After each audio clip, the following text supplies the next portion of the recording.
I'm getting old. I'm tired. You know why I'm tired? And this isn't even part of the bit. What's going on with these backless chairs? My back is killing me right now.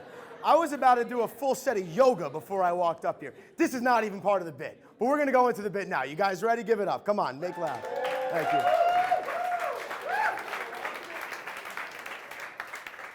My name is Austin the Insurance Guy Glazer, and I'm the owner and founder of Safe Shield Insurance, where I help people live a safer life. And for the very first time in my whole life, I'm hesitant to tell you guys this. Because if this goes poorly, this could be catastrophic for my entire thing that I have worked so hard to build. But we're here now and we're going to do it. And what I want to talk to you about is the fireworks industry. Okay? Who here watched fireworks on July 4th? Raise your hands. There is not enough hands in the sky, and here's how I know you're lying. I watched all of your Instagram stories where you guys put up all the fireworks you saw. And here's what blows my mind. I've been around 26 whole years. The fireworks industry has seen no groundbreaking achievements that make it something worthy of us posting it on our Instagram story every single year. But we do it, and we act like it's God's greatest gift that we have ever seen. I know I'm right. You see, but this year, I'm 26, and I said to myself, I want to do something different. Every July 4th, my best friend Kevin, who's in the crowd, we throw a big July 4th party at his house. We went to a fireworks store. Have you guys ever been to a fireworks store? If you haven't, allow me to enlighten you, okay? A fireworks store is the craziest thing in the world. It's Costco for fireworks, where all they sell is fireworks. They have a store that's like 70,000 square feet for one day of the year. Unbelievable. But it gets crazier. Because when you walk in there, the types of fireworks, and if you've been there, you'll know, are unbelievable. I'm going to give you 3 examples of the types of fireworks I saw when I entered the fireworks store. Okay? The first one was called Donald Trump Won the Election, and there was a picture of Donald Trump's face. I was like, I don't even understand, but I kept walking down the aisle, and I'm like, what else you got? The next thing I saw, it was called Fantasy Football 2023, and there was a picture of Brett Favre on the box. Now, this is crazy in itself, but it's crazy because Brett Favre retired 12 years ago. That doesn't make any sense. And the last one was called Tiger's Drive. And listen, I'm the biggest golfer you'll probably meet in this room. I didn't say I'm good, but I love it, right? But here, to me, is what is the craziest. There is no way Donald Trump, Brett Favre, and Tiger Woods were like, yeah, put our face on a box of fireworks and shoot it off and see what happens. There's no way. But we all buy them. And they know that, and they just want us to light them off, maybe take off a couple of fingers, and we'll come back the next year. It doesn't make any sense, but listen, prior to going to Costco for fireworks, or fireworks that's like Costco, I said, I want to have a nice dinner tonight, right? And I'm feeling good. I'm like, I'm going to have some seafood tonight. So what I do is I go to a beautiful restaurant, I sit down with my friends, and immediately I have to pee. I got a small bladder. You guys want to judge me? I don't care. I have a small bladder. I didn't make this happen. So I get up from the table with my friends. I walk to the bathroom. The door's locked. Oh, no. I hate this. Single-use bathrooms. The worst. So I reach for the door. It's locked, as I said. And now I'm standing there, unsure of what to do with my hands. In between, I'm in this corridor, right? I want you to picture this, okay? The left side is the restaurant. That's where the tables and Gen Pops sit. The right side is the kitchen. That's where the help is, right? And the problem is, I'm in the middle. So every time they're doing a food delivery, I'm in the way. And I have to like step out of the way awkwardly, uncomfortably, because like I'm the problem, you know? But like there's nothing else I can do. I'm waiting. I gotta pee, you know? Next thing I know, somebody walks up and they reach for the door, okay? What's going on here, you know? Obviously the door is locked. They say to me, they say, hey, are you waiting? I look at them with this look of ultimate disgust because I can't even believe the question I just get asked. And I didn't say this, but in my head I'm like, the fuck do you think I'm doing standing here right now? You think I want to be in between the kitchen and Gen Pop? No, I'm waiting for the bathroom. Now get in line like the rest of us and wait your goddamn turn, right? Anyways,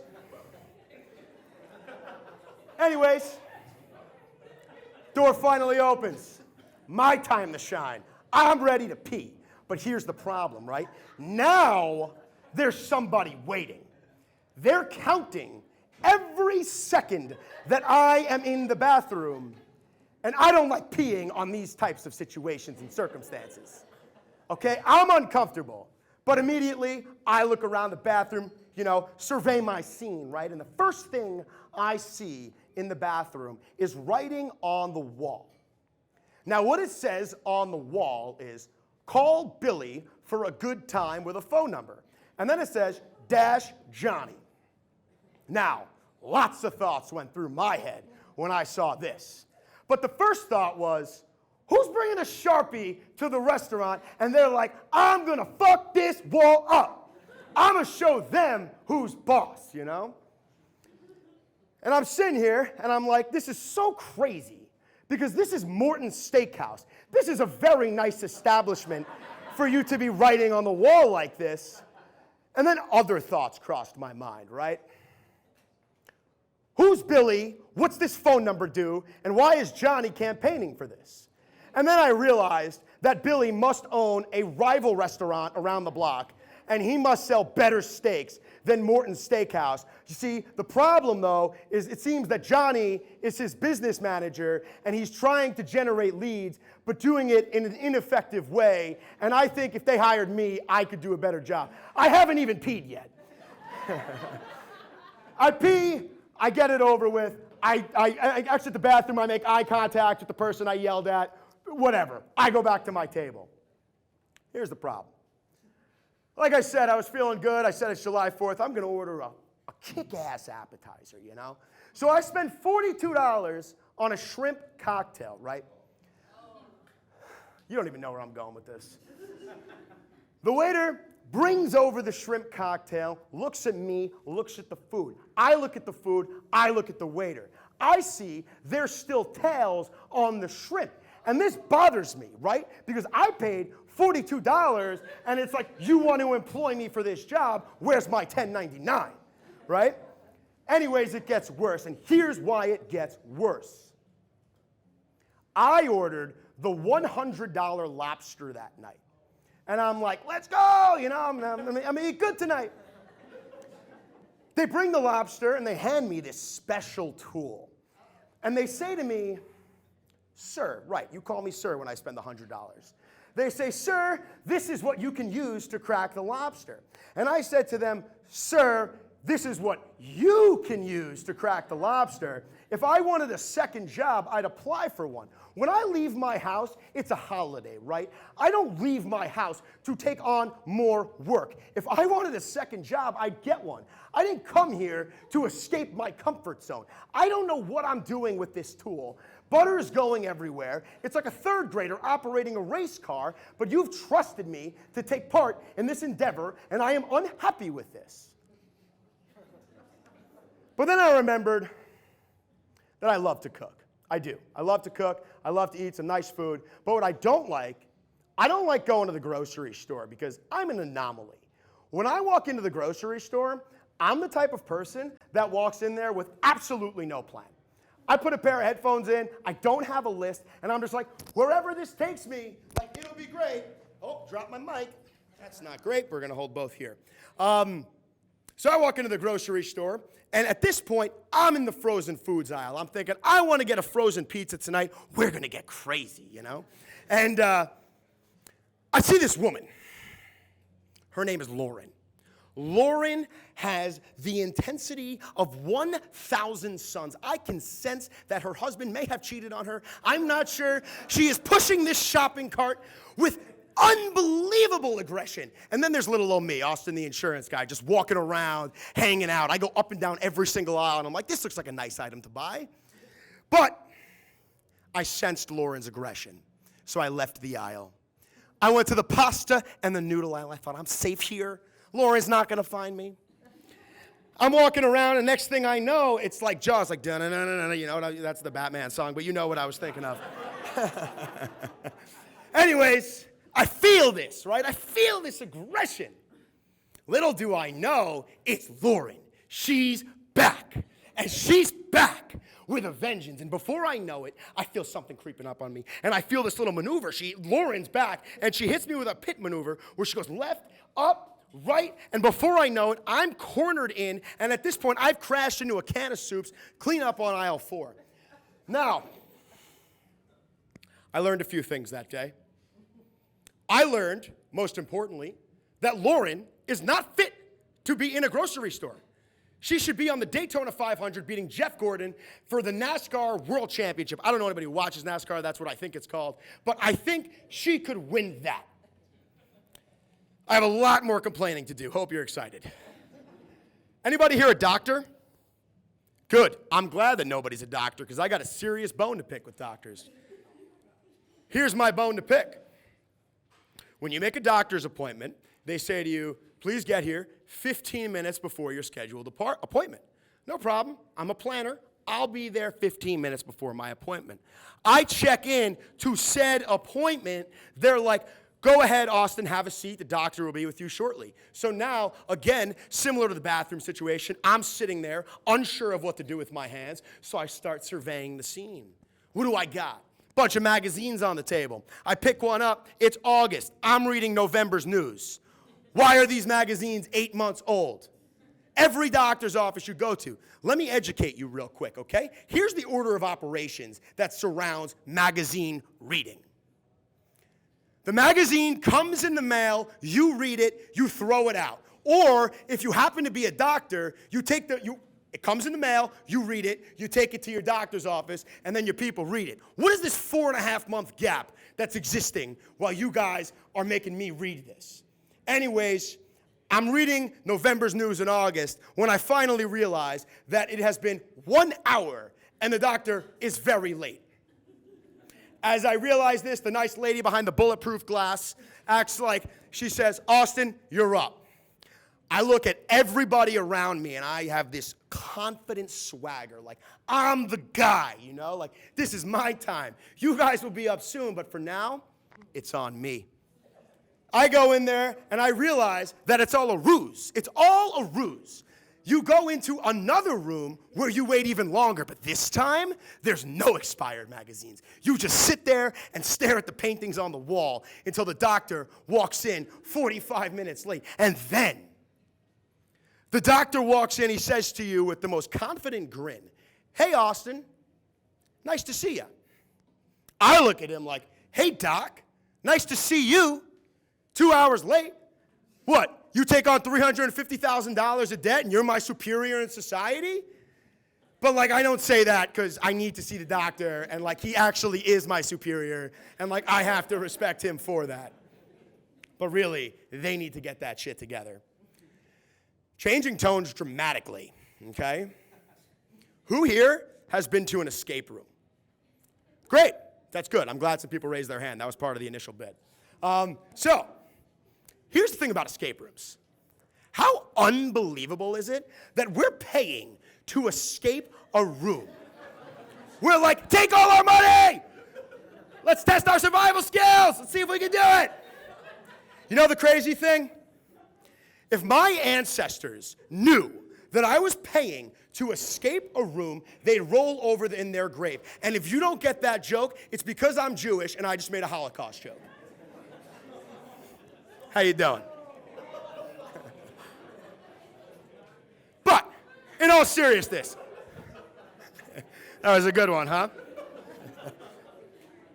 In all seriousness, we're paying to escape a room. The craziest thing I have ever seen or heard in my entire life to test our survival skills. And I gotta tell you, if I really wanted to test my survival skills, I'd lock myself in a submersible with a Rubik's Cube controlled by a PlayStation 2 controller that's on its way to the bottom of the ocean. Oh, is that too soon? Too bad. You know, the best part, though, about going to an escape room is going with your unqualified friend that is not fit to succeed in society, right? They walk in there, they touch everything in the room. Everything. Everything has been touched 3 times by them. Funny story, I went to an escape room a couple of days ago with my buddy Joey. Joey and I are in the escape room, and at this point, I'm about to put headphones in. I can't handle the shit he's saying to me. Until he says to me, the craziest shit I ever heard, this is what he says to me. He says, Austin, I got it. He says, Austin, I got it. I said, Joey, what do you got, dude? He says, Austin, I really believe that if I flip the light switch 12 and a half times, but on that half, I believe that hieroglyphics are going to pop up on the wall, a tunnel is going to open up, and we're going to escape this room. I said, Joey, you're out of your mind. I said, go for it, though. You know, if it gets you out of my hair, go for it. Here's the crazy thing. It worked. Who is putting these escape rooms together? We need to watch them. They have figured out shit that we have not figured out. They're the serial killers, okay? Like 12 and a half times to escape in a room and hieroglyphics in a tunnel? Are you kidding me? We got out of the room. We actually set a record that day. And you should clap for me, because I set a record. Thank you. Now, if you don't know by now, you should, but I own an insurance brokerage, and I make a lot of phone calls every day. And I hate so many different versions of so many people. But the problem is when you make phone calls, I'm going to give you a couple examples of what some phone calls typically go like, right? And I'm going to role play it, give you like a little simulation style, okay? So, ring, ring. Hey, John, Austin calling. Hey, man, sorry, I can't talk. Let me call you back. How the fuck do you pick up the phone? There are so many methods of communication that you could have done, like Instagram, Snapchat, all these DM variations. You could have texted me. You could have sent a carrier pigeon. You got my hopes up that I was going to sell an insurance policy when I saw the phone pan to a picked up call. But instead, you're just like, no, no, no, I can't talk. I want to punch you in the face and kick you in the stomach because you're not getting my insurance today, right? Crazy. I know. It gets worse. Then there's other people. You're on the phone with them, and their service starts to drop. And they start screaming. And every time I have the same reply, I'm like, whoa, whoa, whoa. I'm not deaf. You just have bad phone service. What you're doing right now is just making me more angry. And now you blew the deal. And then there's other people. You call them, and this is another simulation. Ring, ring. Hey, hey, Johnny, it's Austin. What's going on? What's up? John, it's Austin. I can't hear you. John, Austin. Ha ha, this is my voicemail. I got you. And do me a favor, at the tone, leave a beep and holler at your boy. I ain't hollering at shit. You ain't even getting my insurance today. Grow up. Now, I got one more thing I want to ask you guys. I leave a lot of voicemails because a lot of people don't pick up my cold calls, and they don't pick up my assistant Eric's cold calls either. But the problem is, when they don't pick up, here's how a typical voicemail goes. Ready? 954 328 3064 is not available. At the tone, please leave a message. And when you've finished recording, you may hang up or press 1 for more options. Anybody here ever push 1? Do you have any idea what is about to happen? Am I about to get a steak, medium or medium rare? Kobe, LeBron, circumcised, uncircumcised? What the fuck is about to happen? And I'll tell you what, if you have done this, Please find me after the show. I have so many questions for you. Ladies and gentlemen, my name is Austin, the Insurance Guy Glazer. I hope you will still buy insurance from me.